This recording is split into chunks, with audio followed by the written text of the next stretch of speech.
दुनू के आबैत भाई भाई में झगड़ा लगाब। संपत्ति बाँटी गेल, मायके केओ देख नहीं चाहैत अछि। केहन छी अहाँ सब?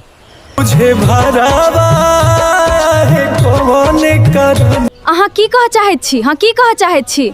हम दुनू झगड़ौनी छी? अहाँक माय बड़ सतबरती है तह।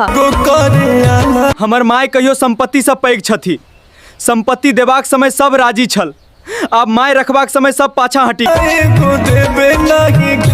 अहाँ सब अपन अपन रास्ता जाओ, हमर माय के हम अपने रखब।